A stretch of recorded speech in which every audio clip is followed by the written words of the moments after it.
তো কৃষক বন্ধু, আপনি যদি সিম চাষে পোকা দমন করতে না পারেন তাহলে কিন্তু আপনার চাষটাতে মানে বিশাল আকারে একটা লস দেখা দিবে। তো এই পোকাটা দমন করতে হবে এবং এই পোকা দমন করার জন্য আপনাদের বহুত রকমের অনেক টাকা খরচ হয়ে যায়। তো এই টাকাগুলো যদি আমার খরচ কম করতে হয় এবং অল্প খরচে যদি সিমের পোকা দমন করতে হয় এবং ভালো ফলন পেতে হয়, তাহলে আমাদেরকে আগে পোকাটা চিনতে হবে এবং তার আসল কীটনাশক কোন পোকাটার কোনটা সেটা জানতে হবে এবং কোন পোকা কি ক্ষতি করে সেটা জানতে হবে। তো চলুন আগে জেনে নিই কোন পোকা কি ক্ষতি করে। তো দর্শক বন্ধু, প্রথমে আপনাদেরকে যে জানাই যে প্রথম পর্যায়ে কিছু পোকা আছে, যে পোকাটা আমাদের এই পাতাটা টুকটুক করে খেয়ে দেয়। এই যে পাতাটা আস্তে আস্তে পাতা খেয়ে নেয়, এটাকে বলে পাতা খাওয়া পোকা। এটা দেখতে অনেকটা রাবারের মতো মোটা। এটা পাতা খেয়ে গাছকে নষ্ট করে দেয়, ফলে গাছের বৃদ্ধি আর হয় না। এই বৃদ্ধি যখনই গাছের বৃদ্ধি যখনই থেমে যাবে তখনই আর গাছে কোনো ফুল ফল আসার সম্ভাবনা নাই। তো এখান থেকে আমরা বুঝতে পারছি যে একটা পোকা আছে যেটা পাতা খেয়ে ফেলে। তো দর্শক বন্ধুরা দেখতে পাচ্ছেন যে নিচে অনেকগুলো ফুল পড়ে আছে, নিচে অনেকগুলো ফুল ঝরে পড়ে গেছে, গাছ থেকে ঝরে পড়ে গেছে। তো এই ফুলগুলা কিন্তু এমনি এমনি পড়েনি, এমনি এমনি গাছ থেকে কোনো ফুল ঝরে পড়ে না। এই ফুলগুলা পোকার আক্রমণের কারণে ঝরে পড়ে গেছে। আপনারা যদি দেখতে পারেন তাহলে আপনাদেরকে দেখাই, এই যে এই যে পোকায় পোকায় খেয়ে এই যে ফুলটাকে নষ্ট করে ফেলেছে, দেখছেন? পোকায় খেয়ে ফুলটাকে নষ্ট করে ফেলেছে, তখন এই ফুলটা পড়ে গেছে। তো একটা পোকা পাইলাম আমরা পাতা খেয়ে ফেলে, আর একটা পোকা পাইলাম আমরা ফুলকে নষ্ট করে ফেলে, ফুলের ভিতরে ঢুকে ফুলটা নষ্ট করে ফেলে। তো আর একটা পোকা আছে, সেইটা সেটা আপাতত আমি দেখাইতে পারছি না, কারণ জমিতে পর্যাপ্ত পরিমাণ সিম নাই।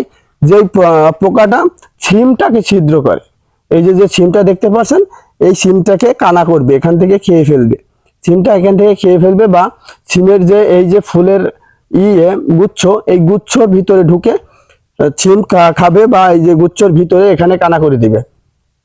তো এই যে যে ফুলটা পড়ে গেল, এর একটা পোকা। এইসব পোকা, তো তিন ধরনের পোকা আছে। এই তিন ধরনের পোকা মারার জন্য আমাদেরকে কি পদক্ষেপ নিতে হবে চলুন সেইটা আমরা আগে জানি। তো দর্শক বন্ধুরা, আপনারা দেখলেন যে সিমে আসলে কি কি ধরনের পোকা থাকে। এই পোকাগুলো মারার জন্য আমরা কি কি পদক্ষেপ নিব চলুন সে আলোচনাটা করা যায়। তো আলোচনা করার প্রথমেই জানাই, আমার এগ্রোটেক ভিডিও চ্যানেলে যদি আপনি প্রথম হয়ে থাকেন, আপনার সামনে যদি প্রথম যেয়ে থাকে, তাহলে অবশ্যই চ্যানেলটি সাবস্ক্রাইব করবেন এবং পাশে থাকা বেল আইকনটি চেপে দিবেন, যাতে পরের বারের কৃষিভিত্তিক সমস্ত তথ্য এবং তথ্যের ভিডিও সর্বপ্রথম আপনার কাছে পৌঁছায়। আমি প্রতিনিয়ত চেষ্টা করি আপনাদেরকে নতুন নতুন কিছু দেওয়ার জন্য, নতুন নতুন ভিডিও দেওয়ার জন্য, বিভিন্ন কৃষি বিষয়ক, চাষ বিষয়ক, আপনার যে ধরনের চাষই থাকুক, আমি আপনাকে বিভিন্ন দিক দিয়ে সাহায্য করার চেষ্টা করব। আপনি শুধু চ্যানেলটি সাবস্ক্রাইব করবেন এবং আমার কথাবার্তা ভালো লাগলে অবশ্যই একটা লাইক তো করবেনই। তো আর কথা বাড়াবো না, চলুন প্রথমেই শুরু করব আমরা পাতা ছিদ্রকারী পোকা থেকে।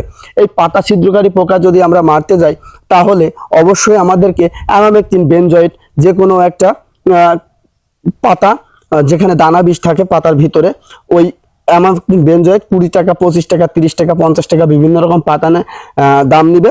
এই ধরনের পাতা আমরা ব্যবহার করতে পারি। আমার মনে রাখতে হবে অ্যামামেকটিন বেনজয়েড, এইটা ব্যবহার করলে অবশ্যই অ্যামামেকটিন বেনজয়েড, সাথে যদি অ্যাবামেকটিন বেনজয়েড হয় সেটাও হবে, সমস্যা নাই। তো এইগুলা দিলে আমাদের পাতা ছিদ্রকারী পোকাটা দূর হয়ে যাবে। তো পাতা ছিদ্রকারী পোকা যদি দূর হয়ে যায়, তারপরে আসুন আমাদের ফুল ছিদ্রকারী পোকা।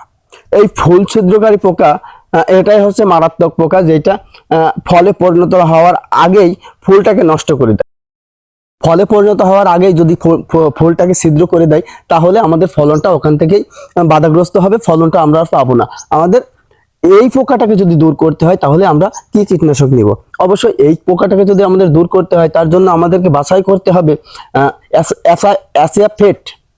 অ্যাসাফেট বা এই গ্রুপের যে কোনো একটা কীটনাশক হলে হবে। আমরা ব্যবহার করি অ্যাসাটাপ, আমরা অ্যাসাটাপ ব্যবহার করি। অ্যাসাটাপটা ভালো রেজাল্ট। এখানে যদি ফুল ছিদ্রকারী কোনো ধরনের পোকা থাকে তো সেটা নির্মূল হয়ে যায়। আর যদি ফল ছিদ্রকারী পোকার দিকে আসে, ফল ছিদ্রকারী পোকা এটা তো আমাদের সব থেকে বড় ক্ষতিকর, যাতে আমাদের ফলনটা একবারে নিঃস্ব করে দেয়, আমাদের ফলও হয়, সবকিছু হয়, আমাদের সার বীজ সবকিছু খাওয়ার পরে একটা ফল হয়, তারপরে সেইটা আর কোনো কাজে লাগে না, ওইটা নষ্ট হয়ে যায়। তো এখান থেকে আমরা যদি ফল ছিদ্রকারী পোকা থেকে আমরা রক্ষা পেতে হয়, আমাদের রক্ষা পেতে গেলে আমরা ব্যবহার করি 2.5 EC। 2.5 EC যে কোনো একটা কীটনাশক ব্যবহার করলে আমরা ফল ছিদ্রকারী পোকার থেকে ভালো একটা রেজাল্ট আশা করি। তো সব থেকে ইন্টারেস্টিং যে ব্যাপার সেইটা হচ্ছে, অনেকে ভিডিও দেখে শুনে চলে গেছে। তো আপনাদেরকে আমি যে কারণে ভিডিওতে আসছি, যেই সাজেশনটা দেওয়ার জন্য আসছি, সেইটা হচ্ছে আমরা এই 3টা পোকা যদি একটা বীজ দিয়ে মারতে পারি কি ভালো হবে না?